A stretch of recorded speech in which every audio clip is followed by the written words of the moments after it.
Hello and welcome. My name is Scott Suskovic. I'm pastor at Christ Lutheran Church, and welcome to this podcast that we call Deeper Dive, in which we take a look at the previous Sunday's sermon and go at a deeper level for a great conversation.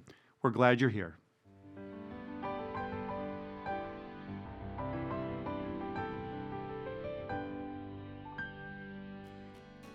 How you doing, PA? I'm doing well, thank you. Enjoying this sermon series on Sabbath. How are you, Pastor Ryan? You know, I am great. I really like this sermon series that we're doing because we never talk about Sabbath, but it's so important.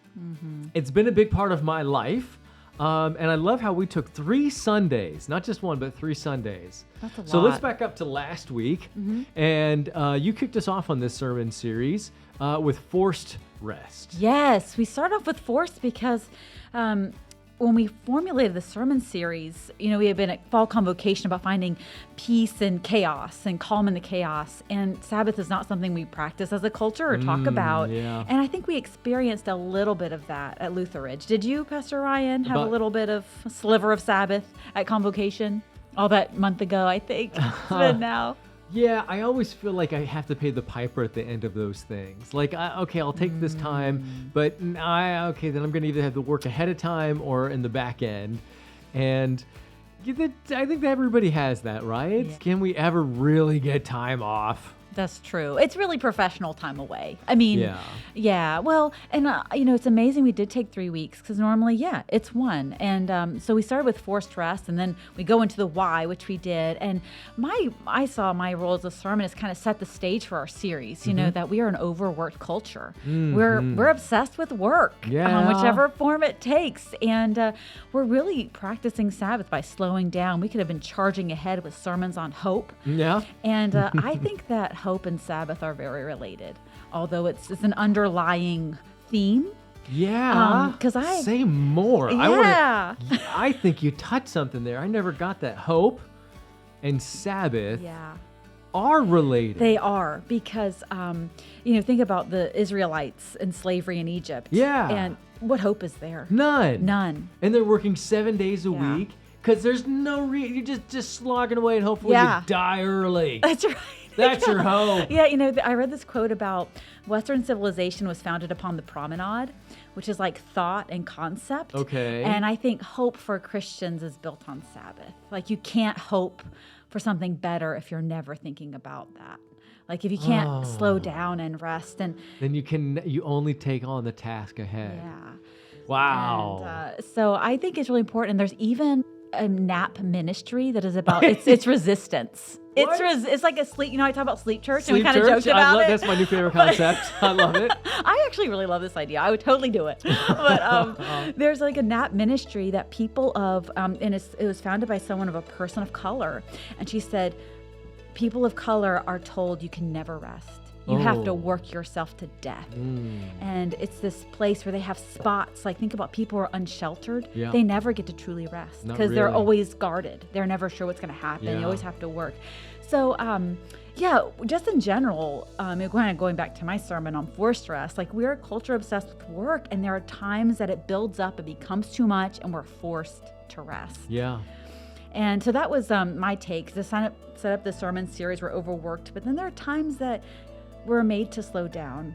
And I want to be careful not to say God causes, like it's a consequence or punishment. Oh, no, that's right. Yeah, this isn't a causal. God is saying, you worked too much. Right. Now you will be quiet. You're bad. No, exactly. Yeah, God's not causing the illness or whatever is making it slow down, but our habits can, and it has consequences. And so my hope was to say that God works in those times that are dark and frustrating and we're forced to rest because it's so hard for us. Yeah, and I love that.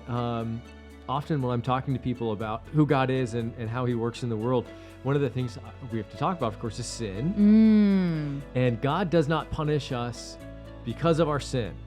We are punished by the sin. Yeah. Right? The consequences, the wages. The wages of sin are death. That's why we die. And also all the other stuff, right? Like we're doing this to ourselves. God isn't doing it to us. So I love that distinction that you made, right? That God isn't forcing us from on high, right? We've done it to ourselves. But somehow, right, as Roman tells us, even in there, God can work the good. Exactly. Yeah, because there's some things we can't, because I wouldn't even want to think someone caused their own illness or something, not that, there are things that just happen, being human too. And so just to say, God's working and God wants to restore us. Yeah. And hopes to. And so that leads us to this past Sundays on the why. I didn't really go into the why. Yeah. What was your take, Pastor Ryan? Well, on yeah. that? So then, let's recap that. So the why is to be in relationship, right? The reason we Sabbath is because it orders our life, right? If you're working 7 days a week, and all of a sudden you told your boss that you weren't going to work one of those days, something gives in that moment. Either your boss says, "Okay, I'll respect that, and you can have your day off," or your boss says, "Well, no, there's somebody else who'll do your job. You don't get to work anymore." Oh. And so you have just made a decision, right? If you're going to do that, God is now, you've just made the testimony, God is the God of my life, and now I'm out of work. You ever had to do that? Step away from a role or Find like a yourself job? at odds, right? Where you had to say, no, I'm going to protect. Yeah, I mean, I can't. There wasn't, like a larger time, but I think it's kind of sometimes daily. Like Daily. when do I stop? So, okay, here you go. Here's a little insight, little confession. Yeah. As I was driving in today, I was late. I was late because I had to take my daughter to school, right? Just one of those things. She needed to go in early, which means I had to go into work late so I could bring her in.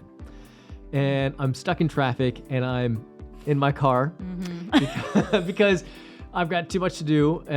And I thought, well, but I'm going to make sure that I pray. It's always what I do in the beginning of the day, and I can't let that go.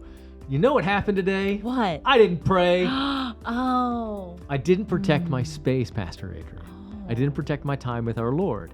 And I'm still in deficit, right? I still haven't had that time because I knew that today was going to be a busy day. And Martin Luther always rings in my head. If ever you feel you don't have enough time to pray, that's all the more time to pray. Time to pray more. Yeah. Yeah. Right? Oh, wow. It kind of sets your day off, doesn't it? And so that's what the sermon was all about, right? That as we order our weeks, we order our months, we order our years, we order our life, right? And that all happens on the weekly, on the daily. Where is God in your life?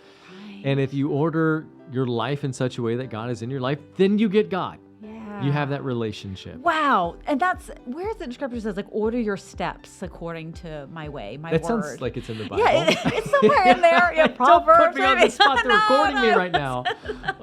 Oh, yeah, you're right. Order and relationship. That's really interesting. Thank you for that honest, like authentic, real Loser confession. moment with No. Pastor Ryan. You were on time before anybody else. I saw you on your perch, Pastor Ryan. Your late is probably everyone's early. It anyway. is actually, but that doesn't change anything. That's For just, you didn't get your prayer Yeah, that's time. that's my timing, right? Yeah. So we order our life so that we can be in relationship with God, and when we find ourselves in relationship with God, then we can be in this life. Which is to say that we're not to be working all the time. We're not to be producing all the time. We're going to get into that next week a little bit. But let's pivot here, and I want to know, inquiring minds want to know, Pastor Adrian, how do you Sabbath? Ooh, okay. Well, I mean, I did talk about how I love naps, and I do. I really genuinely like to rest. I really like to just lie down. Now, do I you may nap not fall on a asleep. Sunday? I know that Scott does. I know that Yeah. I do. I do not. We always Okay. have a youth event, or I'm Oh, teaching that's what it something. was. I've had one Sunday where I was not working on a Sunday afternoon Oh, since man. I've come. Yeah. So that's just part of our rhythm and Yeah. family ministry. But like my Sabbath is the opposite of productive. It's receptive. All of my Oh. Sabbath is receptive, like Okay. massages, Okay. facials. Yeah. Do you get your mani-pedi? Yeah, I actually no, I don't value how my nails look. Yeah. I really, I have nubs, so you So really. it doesn't matter. It's like they're just nubs. Yeah. Maybe that'd be a fun thing for you and Steven to do. I've never gotten a pedicure with Ashley. Let's do a double day. And Kevin says that he wants to come yeah. as well. That's great. Yeah. He says no. They would have nothing to work with on my hands. But anyway, but I love the idea. Let's do it. Let's have mani-pedis together. Okay, but you're receptive. You receive massages and Yeah. do you get like scalp massage? Is that a thing? I do like scalp massages. I mean, Okay. sometimes you'll get someone who does that. So mine are like very passive or very receptive. Now, this may be a little controversial, but I think there's a pattern and a difference between Sabbath, a gendered one. I find that a lot of men like hands-on type of hobbies. I mean, we talked about it has to be not work, quote unquote, Right, like not whatever work. it is. So Right, it right. could be writing speeches for someone. I don't know. That But if sounds they like make work, but cabinets all okay. day, it could be the opposite. But And that's what Pastor Scott likes to do. He likes to woodwork, Yeah. which a carpenter would call work. exactly. But for him, that is a time off. Right. Yeah. And so I find that, it's kind of gendered where the responses are typically like, yeah, I like to paint. A lot of women like to paint, but I've noticed that sometimes you'll see like women will be like it's more like rest, because women, I think men don't feel that permission, but I think women also don't feel that permission, but we're built differently, and we are We're meant different. to rest. Yeah. And that a woman's power can be actually in rest, and you can be more productive once you rest. So I've kind of noticed that pattern when we've talked about our different ways of Sabbath. That is so interesting. I don't know how true it is, but that's just like something I've observed. Well, anecdotally, I can tell you that it's true for me. I try not to have an agenda on a Sabbath, but I almost always do. Really? Well, and it's a passive agenda of sorts. I'm not saying I have to do this, but generally speaking, there are things that I want to accomplish. And they might be as menial as I'm going to have, I like chess, and I'm going to go study chess for whatever time, right? Okay, but is it an agenda? I don't know, but it is definitely... It's active. It's active. It's active. It yeah. is. Yeah, and you're doing things with fungi, and like Oh, you're yeah. like Yeah, a couple brewing weeks things, ago, and you're yeah, gardening, yeah. and I'm just like, I just want to sit on the couch and close my eyes. Like, you're productive all the time. Okay, so maybe there's some That's truth. Okay, so we have our different ways of Sabbathing, and for the most part, I'll just I like to work out. Here's what my average Sunday looks like. I wake up, I study some chess, I work out so that I can come home and I can eat so I can take a nap. That's really the goal of the day, Okay. is that at 1 o'clock to 2 o'clock in the afternoon on Friday, I'm on my futon in the bonus room. What is it about that order that you need before you get to the nap? Well, it's a few things. I like the physical exercise, and then the food. I eat weird, right? So that would have been the first time I would have taken calories. Okay. So then I crash afterwards because I've done the things and I'm done and my day is done. And then the kids come home and you do the kids and the dinner Yeah. and the pizza movie night. Yeah, say more about that. I mean, that is so fascinating because we have our own personal ways of Sabbath, but then also family. Yeah. So that was really, Yeah. So really that's cool to hear You know what that about. was? That was a COVID thing. oh. So during COVID, everybody's making sourdoughs and doing things. So I made pizza and it just became a thing that, hey, Friday nights, that's our family night. That's our sacred time of sorts. And it really is. We stay together, we watch a movie, and we make sure that we Ashley and I make sure that we keep that time sacred, right? That is awesome. And I love how you're joking, but I think there may be some truth into it. Like, and we argue over the movie. And we do. And We there's have part of kids. Sabbath. Like, it's like, there must be something that it releases maybe. Like just like whatever movie it is, but you have to have that What- conversation. Isn't it funny? So we watched this movie, Freaky Friday 2, and Gabe didn't like it, my eldest son, and he's, why are we watching this? And I said, oh, well, I think Phoebe picked it out. And she said, I didn't pick it out. And I said, I think Levi picked it out. He said, I didn't pick it out. And I said, well, somebody picked it out. And who picked it out? Well, we have no idea who picked out the movie. Are you serious? It just came. It just kind of came to. Sometimes it's not all fighting. It's what That is so hilarious. I love that story. We don't know who picked the movie. We don't but know we're who all picked- watching it. Yeah. No, that's what happens sometimes. It just kind of happens. Yeah. That's awesome. Okay. So Sabbath is an opportunity. I think is really what it comes down to, right? That we don't have to have anything on a Sabbath. You don't have to be receptive and get a massage. You don't have to accomplish anything. You don't have to. That's the bottom line, is you get to whatever it is. Big difference. Huge difference. And that's the difference between, I think, a Christian understanding of the Sabbath and a Jewish or other denominations. Yeah. We get to, it's a gift. And going back to we also, I think it's built into us. We do need it. Yeah. We need it. There's this neat experiment the French did after the French Revolution where they tried to change the week to 10 days. Oh, interesting. It failed miserably. Wow. When was Sabbath?